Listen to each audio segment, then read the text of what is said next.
of an error to think that writing.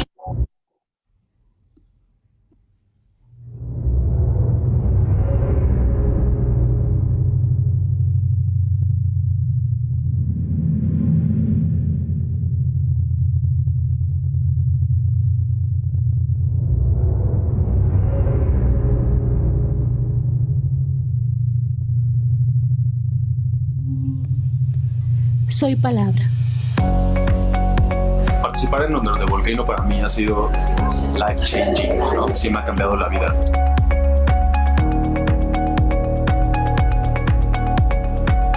It's like a bit of an error to think that writing is a solitary activity. It's not. Se creó como canal de comunicación. We would have a writing exercise and we would critique each other's work. Se crean buenas relaciones y todas son a través de la literatura. With people who are coming from also different genres, nonfiction, poetry, fiction, journalism. Able to support and help one another in our writing and creative endeavors.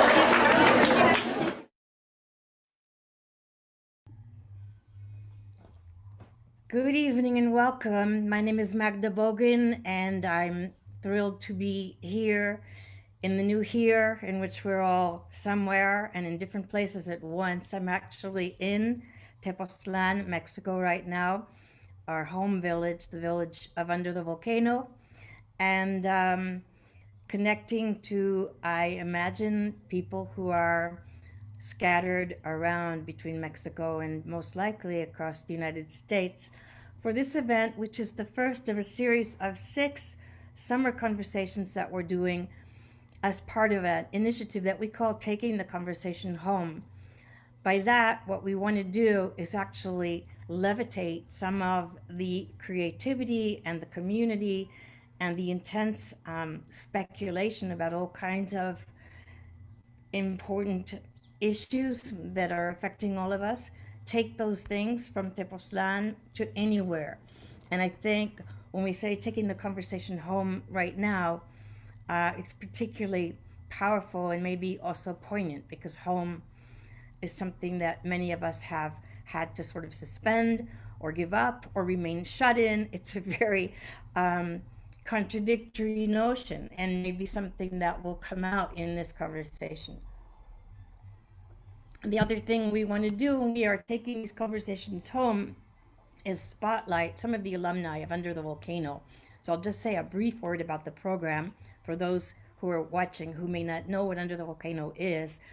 It's a rather unusual bilingual international program of writing master classes, kind of like music master classes, if you've ever seen such things, where already masterful, accomplished practitioners of an art are brought together with a master in that art, whether it's a violinist, a pianist, or a master poet or fiction writer, or in our case also essayists and journalists. So Under the Volcano for the last 17 years has been convening these intensive residential retreats in January in Tepoztlan. And as part of that, we are very, very pleased to be able to offer partial financial aid to many of our participants who come from all over Mexico, Latin America, and the Anglo-speaking world, the English-speaking world, I should say, which basically the US, some from Canada, often from the UK, and occasionally from other farther reaches of the English-speaking world. And we also have a few select full fellowships that honor a number of important writers. So tonight we're here to celebrate the 3 winners so far of the Sandra Cisneros Fellowship. It was established several years ago, 3 in fact, almost 4, to honor Sandra Cisneros, a pioneer writer, Latinx writer, wonderful writer, by paying double attention to the two traits that I think in Sandra are most salient and which have been widely recognized: her literary abundant gifts and her extraordinary leadership within the Latino or Latinx community for years and years, going way back to her days in San Antonio, Texas, but also to her growing up here, I should say here, there in Chicago, where we are also very pleased to be co-hosting the event with Pilsen Community Books, which I haven't had the privilege of visiting. I hope I will one day, but which I'm told is a worker-owned and operated new and used bookstore in the heart of Chicago's beloved Pilsen neighborhood. For those of you who know, you know what that means. And thanks to Pilsen Books for their help with outreach for tonight's event, and also the fact that they have pre-ordered books by Sandra Cisneros and some of our evening's participants, and we will be flashing their website again for you later and posting it to the chat, but I'll just say it aloud quickly so you can write it down if you'd like to. It's all one long word, lowercase, and Pilsen is Pilsen, communitybooks.com. I had to look at that. Didn't have it memorized. So they're our co-hosts for the evening, and I'm wondering if there's anything else more that I need to say. I would like to just note how truly thrilled I am that we have this fellowship. It's unique. It's really quite amazing. And we've had 3 winners so far. Each and every one of them you'll hear tonight couldn't be more different in what they write, how they write, where they're coming from, and the perspectives that they bring to their own evolving identities. But I am incredibly proud that we've been able to host them in Tepoztlan and watch them already blooming in their own spheres. So I think that I'm going to turn this over right now to my co-director, Gabriela Damian, who's near neighbor here in Mexico. Gabi? Hello, everyone. I'm so delighted to be here presenting these wonderful authors. I'm going to start first presenting Red Samaniego. Red Samaniego is a Gemini with family in San Diego, Mexico City, and other worlds. They were selected as the 2019-2020 Junior Teaching Fellow in Fiction at Washington University in St. Louis, the 2019 Sandra Cisneros Fellow at Under the Volcano, and a 2018 Hattie Fitz Walker Scholar at the Fine Arts Work Center. They are working on their first novel. Welcome, Red. So glad to see you again. I love the avatar. So cool as you. Hello. Hello. Thank you so much for that introduction, Gabi. And I'm so excited to start off the evening. Can you hear me okay? Perfect. Okay. I'm going to present Anna and then Gina, and then we'll be together, all of us together to chat. Perfecto. So here is Anna with us. Anna Portnoy Bremer is a Puerto Rican poet, performer, writer, and organizer. She holds a BA and an MA in English literature from the University of Puerto Rico, and is an alumni of the MFA program in creative writing at Rutgers University in Newark. Her chapbook, To Love an Island, is the winner of Yes Yes Books 2019 Vinyl 45 Chapbook Contest, an expanded version of which will be released in both English and Spanish editions by Yes Yes Books, and La Impresora in spring 2021. Anna is the winner of the 92Y Discovery Poetry Contest 2020, the recipient of the Ancinas Family Scholarship 2019, the inaugural recipient of the Sandra Cisneros Fellowship, and a 2019 Pushcart Prize, Best New Poets and Best of the Net nominee. Her work has been published or is forthcoming in the Paris Review, Winter Tangerine, Gulf Coast, Society and Space, Periódico de Poesía UNAM, The Breakbeat Poets Volume 4, Latinx, among others. Ana resides in Puerto Rico. For more on Ana and her work, visit anaportnoybremer.com. Thanks for being here, Ana. So glad to have you here. Gracias por tenerme. Thank you for having me. You are the only one I haven't met yet in person, but I'm so glad to know you. Soon, hopefully we cross that. Yeah, soon. So then we have Gina Valibrera. Gina earned her MFA in prose from the University of Michigan, Helen Sen's Writers Program, where she was also a postgraduate fellow. She has been awarded grants for the Gould Center and the Rackham Institute and received a Tyson Award at the Ora Strada Prize for her fiction. Her work appears in the Boston Review, Ploughshares, Michigan Quarterly Review, and The Wandering Song, an anthology of writing of the Central American diaspora. Her novel, The Volcano Daughters, centers on the story of 6 young girls at the time of the 1932 La Matanza massacre in Western El Salvador. Each girl lives beyond death as brujas who reimagine Salvadoran lore and revise history as ghost soul artists, observers, and hermanas. Born and raised in San Francisco, she now lives with her husband, child, and dog in Ann Arbor, Michigan, where she works as an editor at Michigan Quarterly Review and as a bookseller and teach writing. She won the 2020 under the Volcano's Sandra Cisneros Fellowship, which seems like eons ago, but it was just past January. And I would like to start the conversation. Remember January for all of us. For Gina and for me, we met this January, 7 months ago. For me and Red, it was last year in 2019.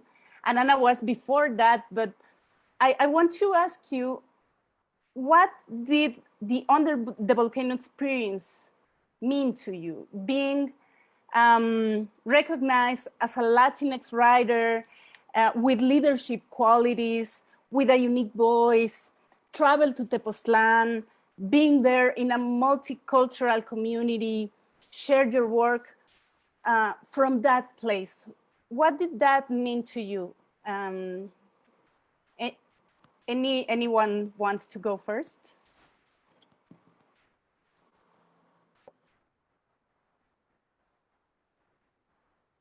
I can, Gina, were you gonna talk? I saw you looking for your mic. After you. You sure? Yes. So as you mentioned, I wasn't there last January, and actually both Januaries ever since I attended have actually been plagued for me by very particular situations, by disaster. When I got the Sandra Cisneros Fellowship for 2018, if I'm not mistaken, Hurricane Maria had just passed over Puerto Rico, and I was here in Puerto Rico, just dealing with the crisis and disaster around that. And this past January was also the beginning of a series of a seismic sequence here in Puerto Rico as well.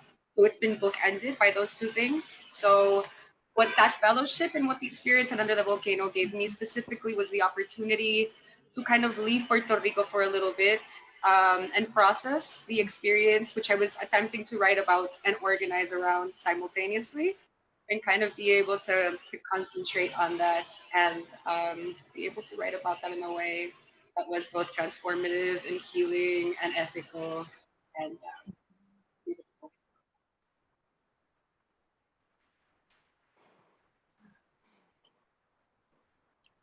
So Gina, similarly, you want to go? Oh yes, sure. Thank you. Similarly to Anna, it's just an incredible gift. I work full time. I have a small child. And I, I've just been, it was just incredible to receive the time and the funding, and to be in beautiful Tepoztlan, taking time to be alone, to write, to work on something that demands that like quiet and that time. So it's an incredible gift. I'm glad you felt it that way. And still feeling it. And yeah, life has changed a lot since then, but the feeling, it's comforting to know that we had that space. Red, do you want to say something about your experience at Under the Volcano? Yes.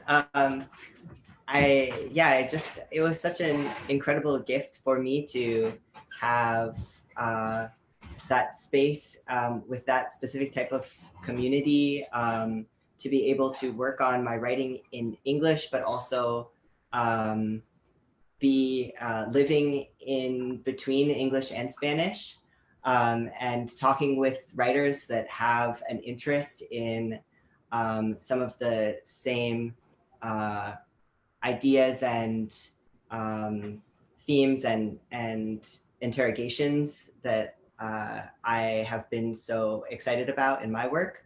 And I just think it's such a wonderful place for both emerging writers and also more developed writers to be able to focus on their craft. Yeah, that was it.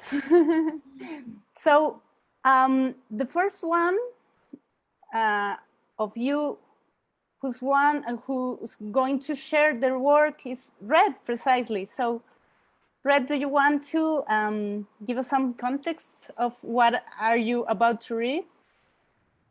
Yes, thank you.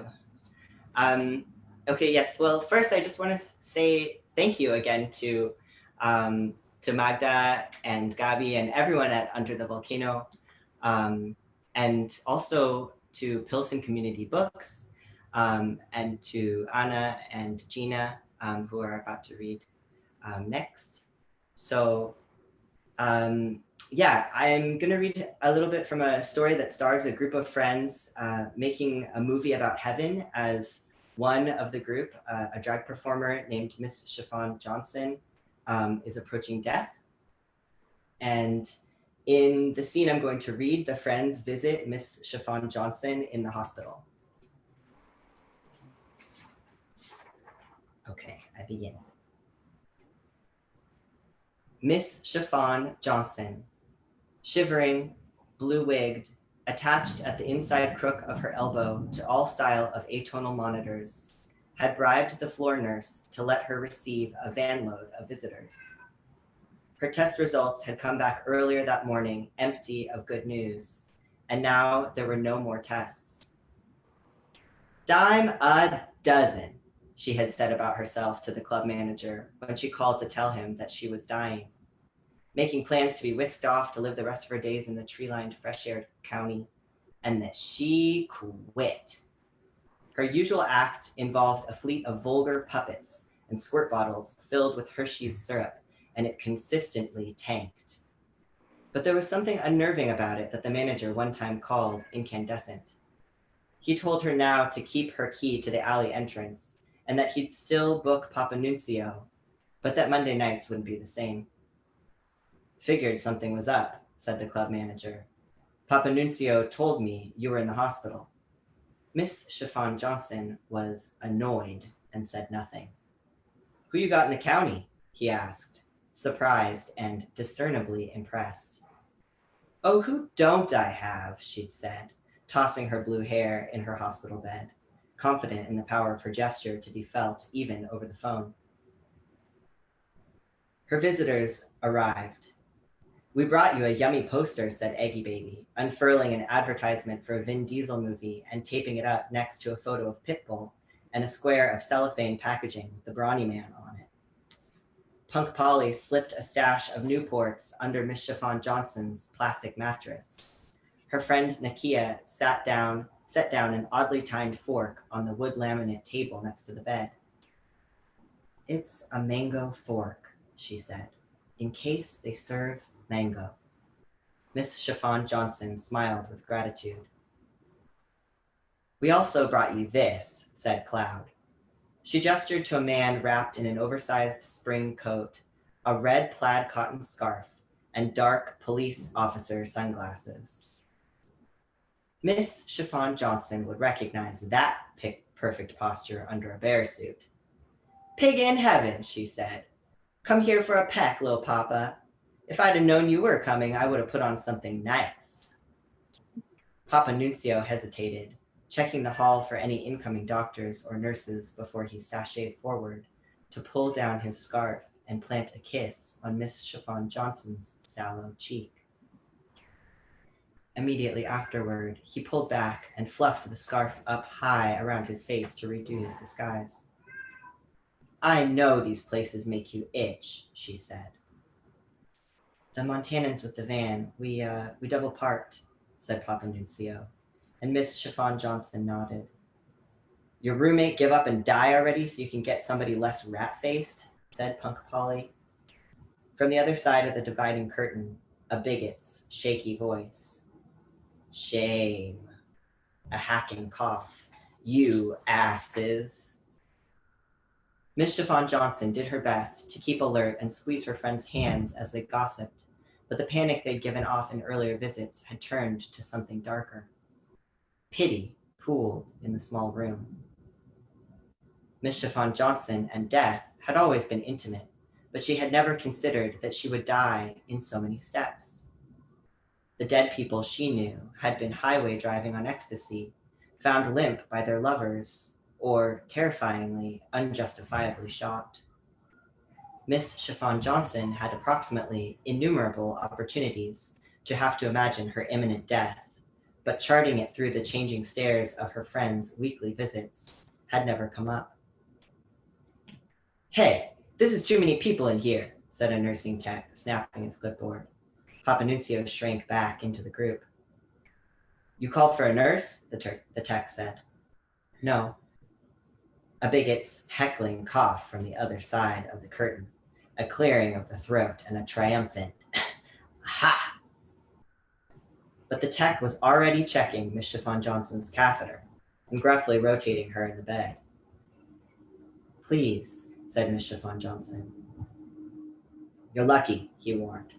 "Most of the other nurses wouldn't be able to lift you." And then he left. Cloud got a call from the Montanan that they were getting a ticket outside for expired tags. They'd have to get out of there soon if they wanted to keep it at only one. Miss Chiffon Johnson felt herself coming upon the end of something, felt herself turning a corner. She lifted her hand at the wrist as if her friend's rapt attention was a cab she could hail. "I'm dying right now," she continued. "I'm glad you could all be here for my death. After I die, I will not be receiving visitors and no calls. Consider me dead to you." Everyone was still. The pity was evaporating from the room. "How will we know when you've died?" asked Papa Nunzio. Miss Chiffon Johnson thought about it. "When I lower my hand." Punk Polly shouted. Eggy Baby fell to the floor. Everyone, including Miss Chiffon Johnson, began to sob, except for Nakia, whose laughter took on its own wet madness. Nurses scrambled into the room, giving directives, grew puzzled and then disconcerted at the scene. The lead nurse began to shout the visitors down and tear them away from where they'd flung themselves over their friend's fragile body. Punk Polly stretched her limbs out across the doorframe like a web in order to slow the entrance of the floor's security. And then Miss Chiffon Johnson lowered her hand. "You heard her, no visitors." Cloud was the first to speak. Polly released herself from the doorway. Miss Chiffon Johnson looked out at her friends with her showman's bravery and with love. A sandy cough was the only remaining sound among the blinking beeps of the monitors, and then it too stopped. And I think I will stop there. Thank you. Thank you, Red. It was awesome to hear that. Thank you so much. It's part of a collection you're working on, or? Yes, I have a collection of short stories that I have been working on. And I'm also working on a novel, and yeah, just kind of going back and forth between the two. But I would say that they both have in common the admiration for and respect for community care and extraness, extraordinariness, extra legality, all of those extras. Awesome. All of those extras, which are extra, yeah, which are big.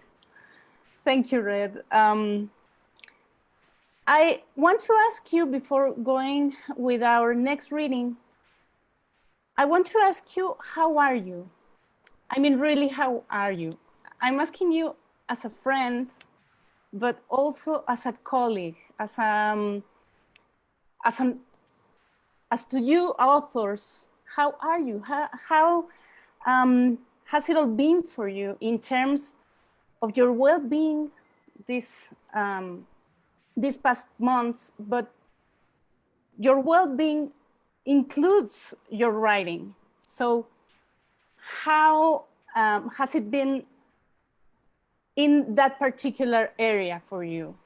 But also, if you want to talk about other areas, it's perfect, because I think one of the things that we are learning right now with these circumstances is that private life, domestic life, inner doors life matters. And that includes writing and managing time to write, and managing limits and boundaries, even with our loved ones, to write. So what do you think about it? How are you? I'm asking with those both personalities, as a friend and as an author. How are you? Yeah, I mean, I think that one thing I've been really grateful for in the past couple of months is so much practice with precarity and with disaster. I find myself prepared for the sorts of restrictions and complications and sort of reliance on what is inside of me and what I can find inside of my work. And that has been incredibly gratifying for me, as well as, you know, so challenging and dark to realize how my experiences through life have led me to interact with this moment, and how other people's experiences have led them to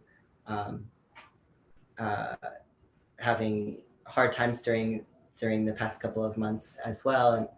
And I do find that I have been pushed to interact with my work in ways that involve, I find nonfiction creeping in.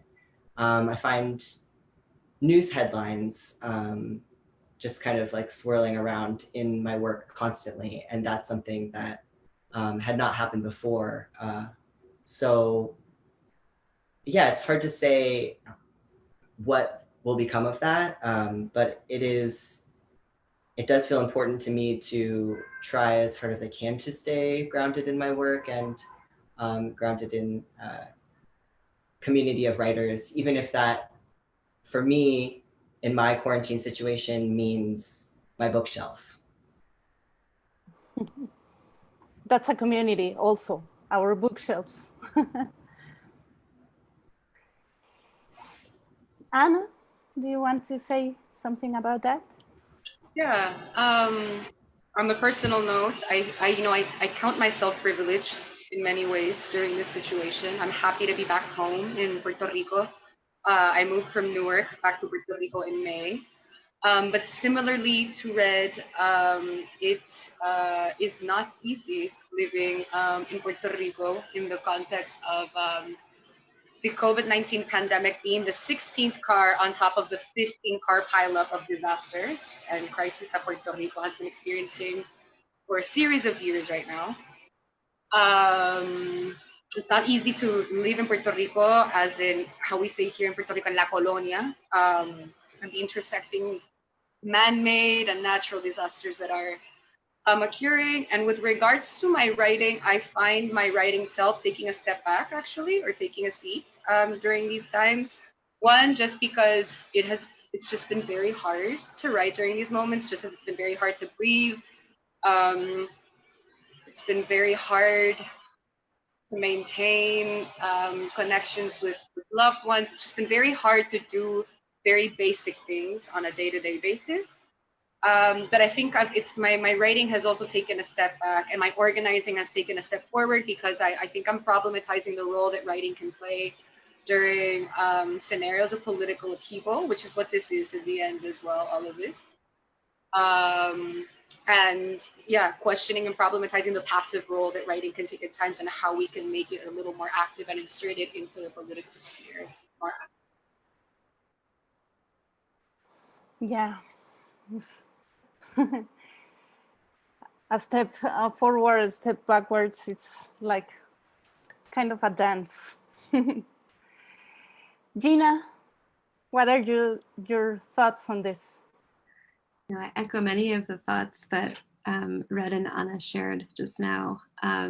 It is incredibly difficult, but also I'm finding there's so much to be grateful for in my personal situation. I have my health right now, which is a beautiful thing. I'm able to work at home, which is fantastic. I missed my loved ones. Most of my my family are in California. I wish I could hug them. That's not safe right now. So I think that the COVID-19 has really revealed the precarity that we live in daily, and that I think that kind of harkens back to what Anna was saying about natural disasters and then also man-made disasters. There's just so many cracks in our system here, and so there's a great well of grief too, thinking about how this pandemic is unfolding and spreading, and in the US continuing to intensify. In terms of my writing, I had my step forward in January. I got to spend a month in Tepoztlan writing and reading and learning with just a fantastic community of great, generous, lovely people. Felt incredibly energized. I got to dig into my novel, more than I had been able to in years, and that was just so rejuvenating and wonderful. And so I'm sort of still, I'm still running on those fumes in some ways. I'm so grateful for that start to the year because then I came back to the US, and within a few weeks we were, in this disaster. So I think that my writing has, because up until last week, my husband and I were both working full-time from home with a 4-year-old running around.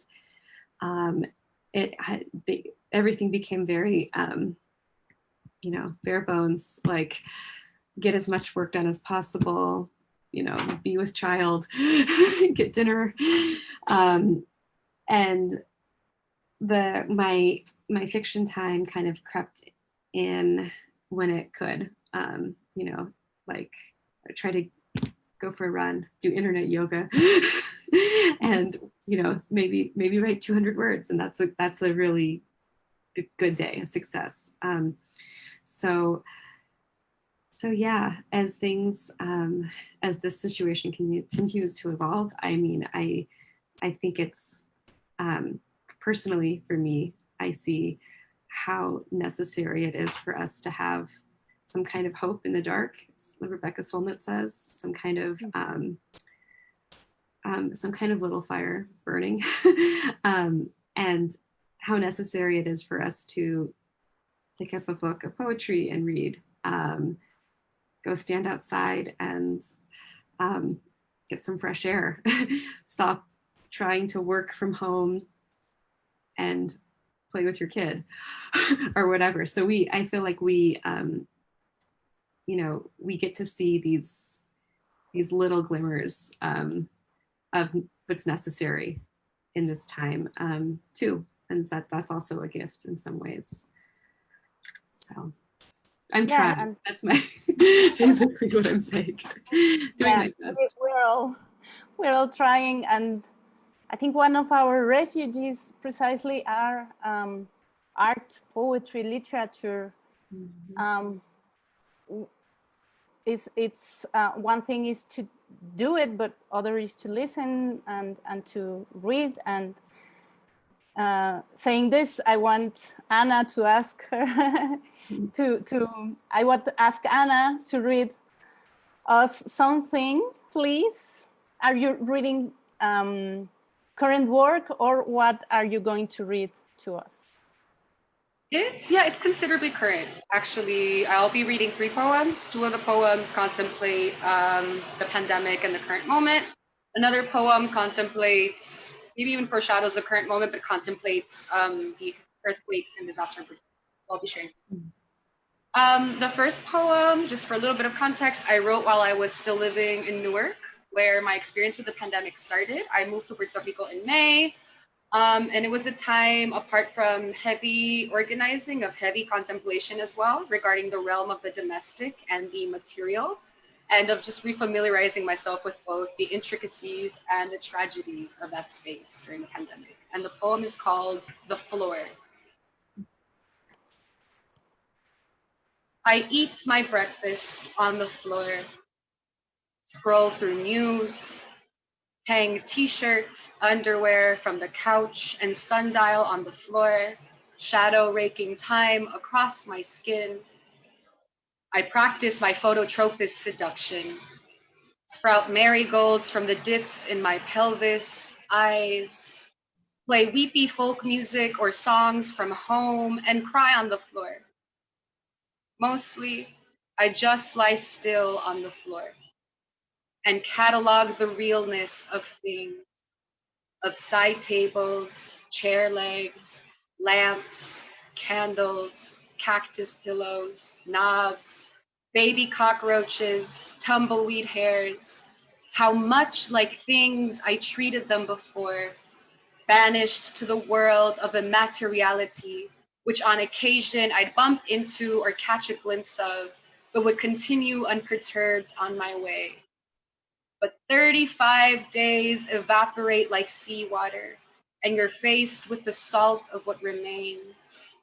Objects reclaim their righteous place in the realm of the real, and unbearably so. I've no other option than to take to the floor. The couch's arms feel too much like my mother's. The sheets tight around my waist, a lover I feel too held anywhere else. The floor knows how to love me. The floor untouches me just so. And I'll share my second poem. And just very, very quick context for it. In Puerto Rico, we've been in an island-wide curfew since March, which means that at 10 p.m., people have to be inside their homes, and by 5 a.m., people can leave again, but it's a dictatorial curfew. And Wanda Vázquez, our unelected governor, every time we enter a new phase in the pandemic and there's a new executive order, she keeps extending, she keeps stretching the curfew, and we're still under curfew today. And so this poem is entitled Wanda Vázquez extiende el toque de queda, and it's in Spanish. Wanda Vázquez extiende el toque de queda, como se extiende un chicle entre dos bocas, como entre dos bocas una lengua, como lengua puliendo dientes, como lengua asomada en un aguacero, como cable eléctrico de Guayama a San Juan, cable que oscila, partido por rama o en tolera, como rama de ylang-ylang por cielo de sal, como cielo de sal dilatado con calor, como pupila dilatada con bellaquera, como bellaquera alargada por llamadas, países, años, como países niñes garabateando fronteras, como países niñes que las desplazan, como niña un verano de marea baja y pelos largos, como verano de insurrecciones, terremotos, pandemias, como pandemia por todo el planeta, como planeta que se extiende y contrae, aflojando su ciencia, como estrechez de monte a carretera, como carretera que corre hasta tocar la mar, como mar que se expande hasta tocar la tierra, como hileras de tierras recién labradas, como hileras de girasoles, como tu mano regalándome girasoles, como tu mano en mi mano y mi mano en su mano y su mano en su mano y su mano, como mano caracolada a puño tirando por más, como isla buscando ser más, como más con miedo al menos, como miedo de cara al colonialismo, como las calles cuando ya no tenemos miedo, como la calle cuando el reloj marca toque de queda y seguimos. Wanda Vázquez extiende el toque de queda y está que quiebra. And then I'll finish with this very last poem that is entitled Let It Tremble. We want to speak of earthquakes, but trip over our rubbled throats and say hurricane instead. We found warehouses glutted with light and expired water, haven't showered in days and only have memory of power walking out the door, taking the bill with it. Yet again, the ground trembles. We haul ourselves to the epicenter of disaster. Roads jammed with truckloads of Exora and Solidarity, the three wise men trading camels for cargo beds, birthday candles blown out at a gas station, the side of the road. We break like tidal wave into the warehouses, reclaim the supplies as our own, take helplessness, the bile of our daily burden, digest it and whistle out hummingbirds. Stuff ourselves back into la calle de la resistencia, swap flag for guillotine, paraded through tear-gassed air. Sound pots and pans from 21st floors, rebaptize streets, suffocate highways, fissure verse onto walls, launch cobblestones like comets, howl to live drum, pulverize glass to sugar, grind up on each other combatively. We don't know each other, but distribute tenderness with organizational urgency. Sew mosquito nets in heaps, hopes, set up traveling showers, circuses of laundry machines, cook for entire neighborhoods, hold each other when night's curtain falls, still submerged in darkness, tighten our embrace when it trembles once again. And let it tremble. Let them tremble. Our murderers, the colonizers and their colonized, the whole blood-marbled edifice, for we've swallowed it all, hurricanes, earthquakes, meteorites, debt, pandemic, invasions, and fear with our morning coffee. The streets, ours, the shriveled rivers, the eroded coasts, the ashen plains, the Superfund flowers, the shuttered corner stores, the playing courts without hoops, the carcass public plazas, the accordion schools, the hospitals without power, the hospital laid brick by brick, the poisoned town halls, the foreclosed homes, the ruin, all ours. Puerto Rico is ours, even if it trembles again and collapses atop us entirely.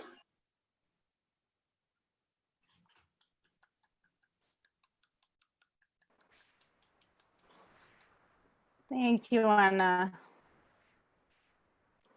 Thank you so much. I want to make reference to this poem Anna just read in Spanish, to talk about a little bit how's your relationship with language right now as a way to change our current circumstances, being bilingual or being authors that have these two forces in you, being from two different cultures, and that heritage, which also has nuances and differences and struggles. Ursula K. Le Guin used to say, well, she said in a very political and beautiful speech she gave for the book industry, that language often is the art in which changing the world starts. Language, literature, stories, poems. So being from this intersection between Spanish and English, what does that mean to you in terms to make a change, in terms to appropriate struggles or circumstances and try to make a contribution, make a shift on the forces, especially living in the US and with all this discrimination against not just Spanish language, but people. So what does that relationship to language mean to you? Who wants to start? It's a difficult one, I know. Good question and a tough one.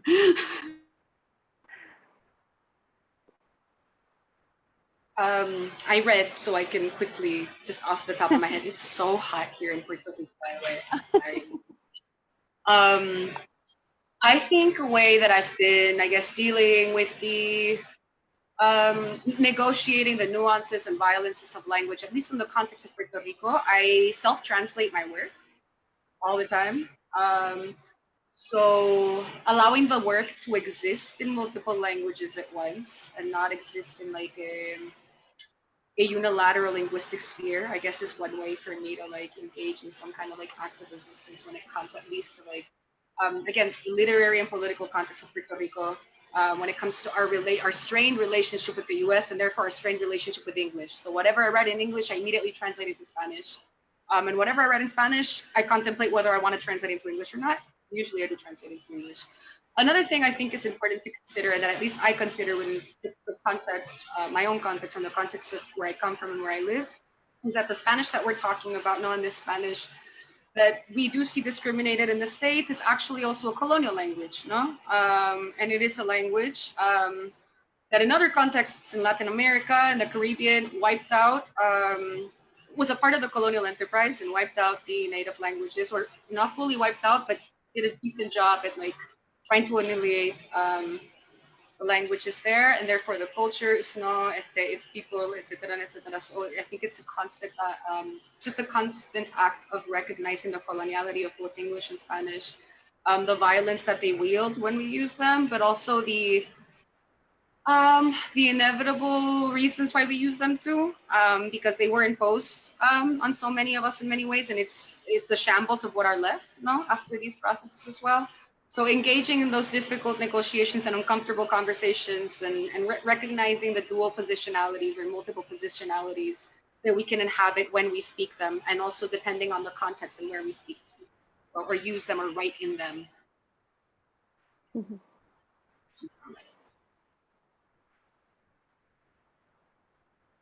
Yeah.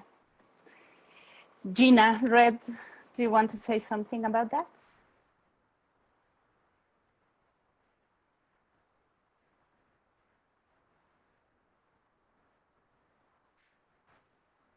I think, yeah, you're unmuted, Gina. Yeah, absolutely. So growing up, I had to really, really like reclaim Spanish for myself because it's my father's first language, but really it wasn't a language you spoke exclusively in the home.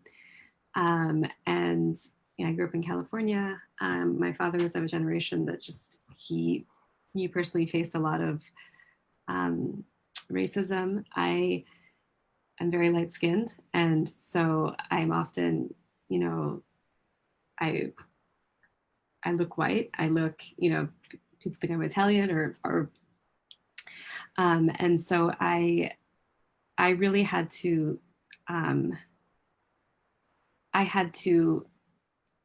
kind of pursue Spanish on my own. And now I'm so happy that I have that tie, but as I said earlier, I'm very shy in Spanish. And it's really, it's one of a few like kind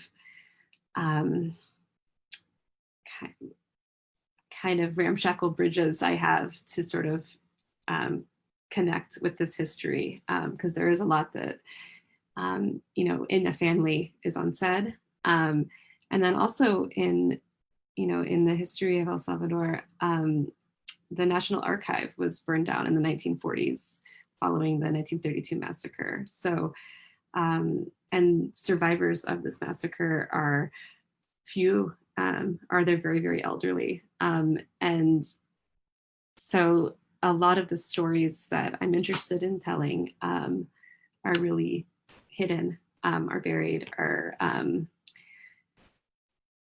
tough to get at. And so language is one way, and being able to look at it, I think in a few different ways. For me, like discovering the work of Salvadoran poets has been really like rewarding and exciting, and also incredibly challenging because Spanish is not my first language.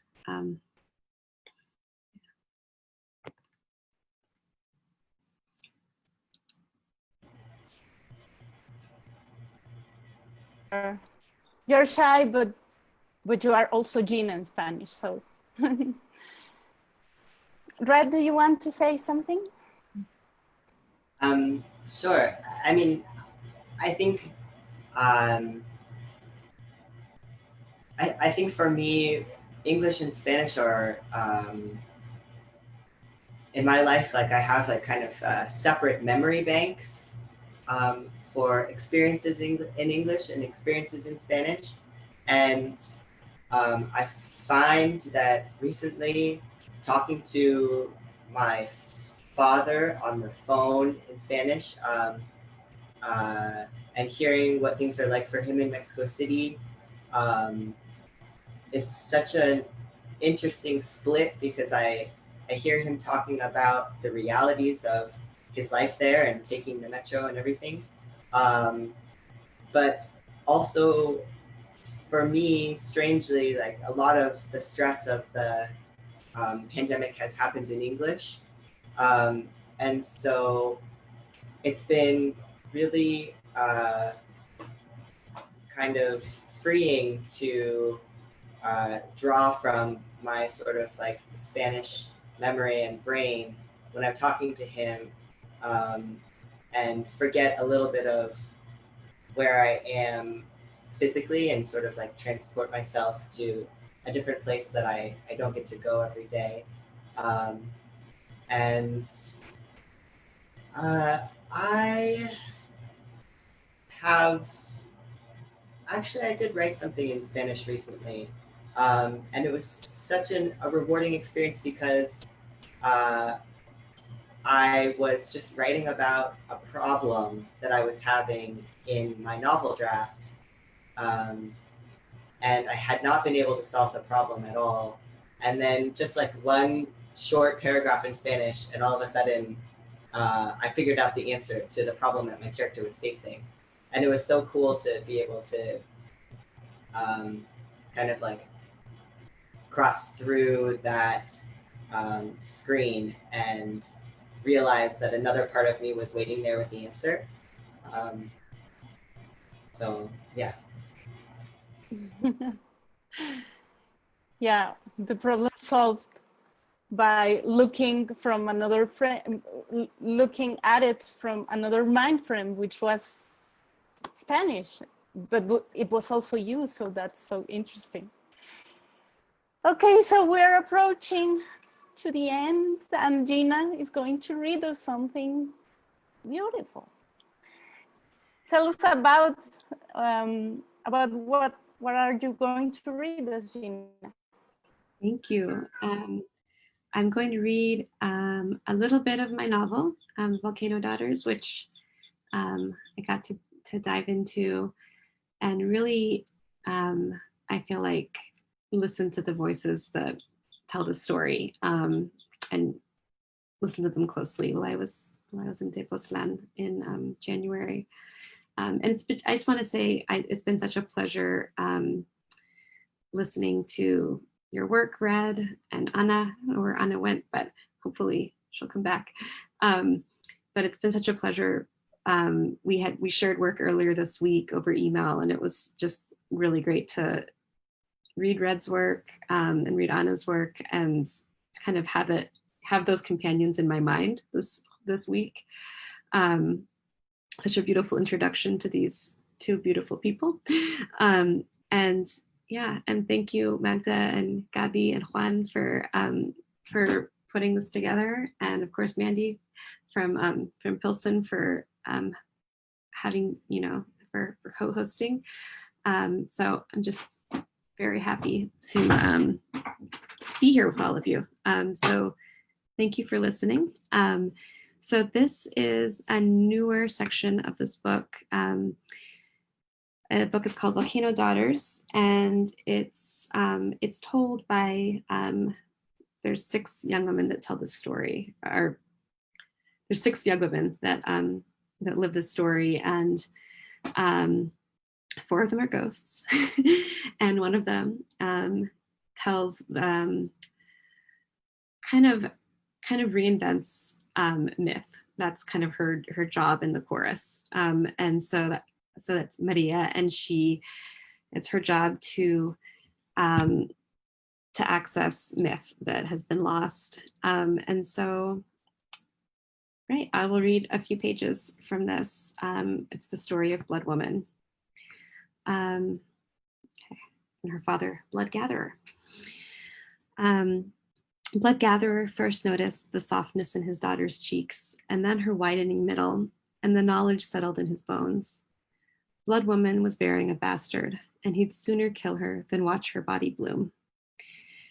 She knew he knew, and she watched the words hang in the air between them when he demanded to know. Who? I'll kill you, he said with his eyes, in response to her silence. Since Blood Woman couldn't name the one who seeded her womb, that stupid spitting head, that piece of round dead bone. Hello, father, this is my husband, disembodied skull. The idea was ridiculous. Her father told his men to kill her. Blood Gatherer's men were the keepers, ordinary men who scratched their bellies and stubbed their toes in the dark. The keepers would kill Blood Woman and bring her heart to her father as proof of their deed. Blood Woman set the men at ease.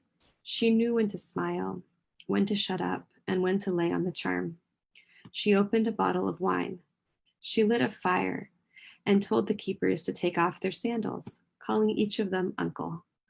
Dusk was falling in their dusky world, and she nodded at the owls outside of her window. They return to this branch every night. Aren't they auspicious? Aren't they beautiful?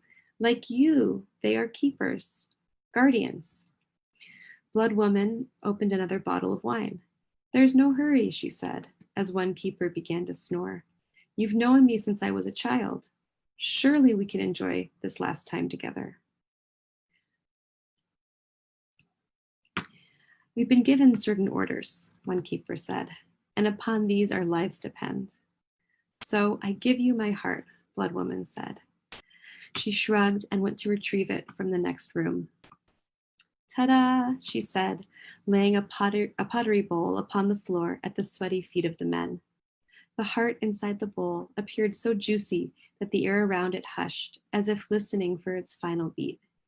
The keepers swirled the wine in their glasses and nodded at each other, with eyebrows raised high on their foreheads, impressed. Remarkable, one keeper said. May I touch it? The keeper who had been asleep earlier said. He didn't wait for Blood Woman's answer, but reached into the bowl and pressed his forefinger urgently against the heart. The heart oozed and spurted, making a soft, sputtering sound.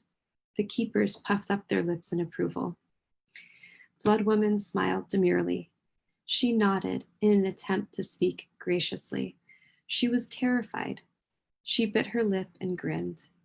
The fire is warm, and there's no sense in not finishing this bottle of wine, she said. She nodded again, a nervous tick familiar to all skilled appeasers. My owl friends can take this, she muttered, pointing at the heart with her lower lip. The owls were already in the room, circling the heads of the keepers, gathered around the heart. 2 of the 4 swooped down and gathered the lip of the bowl with their talons and lifted it effortlessly into the air and out the window. The keepers watched as the owls glided across the sky, gently placing the bowl at Bloodgatherer's door. The 2 owls who stayed behind hovered above Blood Woman's shoulders. The 2 owls peered at the keepers, and when the other 2 returned and found their places, the scrutiny doubled. You see, the heart was a dupe, of course, but a good one. A tree grew outside of Blood Woman's window, the very one in which the owls made their home. Its sap was a bleeding syrup, 1,000 drops a whole heart. Speaking of which, Blood Woman was also a sap, but no dummy, and she knew a good thing, a necessary thing when she saw it. With no purpose but curiosity and resourcefulness, she gathered the heart in a few sleepless nights, setting the bowl out and letting it fill and be shaped by the contours of the clay. At that moment, Blood Woman thanked her past self, her steady eye for usefulness. One should always have a spare heart. Still, she was terrified. One of the keepers gestured toward the owls as if to begin a speech, but the owls weren't listening. Already, the owls were on the move, plucking at Blood Woman's hair. Each carried in her beak a lock. The keeper shook his head, forgetting what he meant to say. The owls lifted Blood Woman up and out the open window. The keepers watched, warmed by the fire and the wine. One keeper smiled. This blood is the sweetest I've ever tasted, he said, licking the floor where the heart had sputtered a spray of blackish red and collapsing into giggles. The fire lapped the blood, drying it and transforming it into a resinous incense, dazzling the keepers. They filled their greedy noses, their ordinary heads spun. The smoke of the blood coiled around Blood Woman's ankles as she rose and rose and rose. Below, the keepers rejoiced, having forgotten their mission. They had a false heart to satisfy the Lord. They were drunk on wine and now on smoke. They lay on their backs and made shapes with their hands in the smoke, remembering stories and jokes from their childhoods, cackling. Meanwhile, the owls swam Blood Woman up through the knotted roots of the occluded sky. The owls soared while she caught her breath and clawed the earth. Blood Woman choked and coughed as she swam through the dirt-clotted atmosphere, kicking her legs and fighting for breath, her body flapping like a sheet, floated by the owls, whose yellow eyes looked only upward. That's that.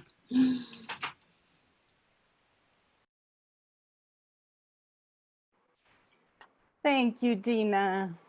Thank you so much. Well, I'll turn it back to Magda, but first I want to say thank you. It was so good to see you, so good to hear you, so refreshing to talk about you, to talk about your writing, to talk about our relationship with language in this globalized, strange pandemic world that we're living right now. And if there's one thing good about this circumstance, is the possibility of being together like this. It's like a gift to be reunited. It would be very difficult unless we'll manage a way to get us together in Tepoztlán again. But this is a gift, being here, connecting with a lot of people, thanks to technology, and to talk about your work and hear you. It's important because your presence is important. Your presence as Latinx writers, as women writers, it's strong and hopeful. So I thank you very much for this this evening, and I'll turn back to Magda to make some UTV announcements. Thank you. Thank you, Gabriela. Well, thank you all, and thank you again to Pilsen Community Books. This has been such a treat, and it's true. I mean, without being sentimental, there is a genuine silver lining to our suffering, and being catapulted into Zoom, into cyberspace, has actually led Under the Volcano to imagine for next January a retreat in the sky or on the screen, however you might want to think about it. And I'd like to invite everyone who's been watching this to go to our website and check out what we're calling for January 2021, a community of the imagination. Applications are open now for Under the Volcano, and for our fellowships and for our financial aid. We're always have an ear to the ground, eye out wide for talented, interesting, surprising writers whose voices are going to matter in the years to come. And if you've seen these three, you know what we're talking about, how different one from the other, and yet how fundamentally challenging and interesting their work is.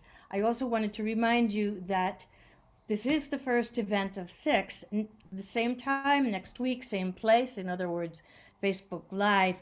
I will be interviewing one of our outstanding alumni, Tyrone Beeson, who is covering the presidential campaign in the United States for the Los Angeles Times, where he's a senior reporter. We're going to be talking about a whole number of issues about how you do such things, how you cover such things, but also what happens when that collides with a pandemic and when that collides with matters of race. And so I think it's going to be a really interesting, challenging conversation. I invite you all to return a week from now and join Under the Volcano as we take another conversation home. And I also want to say that we are always very pleased when people contribute to our scholarship fund. The way that we work is by many generous hands coming together and making it possible for us to cast a really wide net, as I said, for talent. And that's irrespective of people's ability to pay. So we encourage you to donate if you can, even the smallest amount, but also the largest amounts to our scholarship fund. And here it is on the screen. We're getting so sophisticated. So you can go to our website and click on the link to support, or you can just use the email address director@underthevolcano.org to contribute through any of the usual suspects, a Zelle transfer from bank to bank, via PayPal, or via Venmo. All contributions are tax deductible, and we will be so grateful. And we are also obviously incredibly grateful to the foresighted donors who set up the Sandra Cisneros Fellowship, And I know that Sandra herself is not on Facebook, but we'll make sure to share this recording with her in a way that will, I know, bring great pleasure to her. So that's it from us tonight, and thank you again for joining us. Adios, everybody. You were wonderful.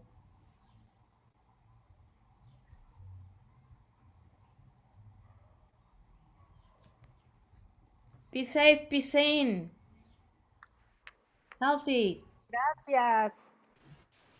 Right. El live está acabó.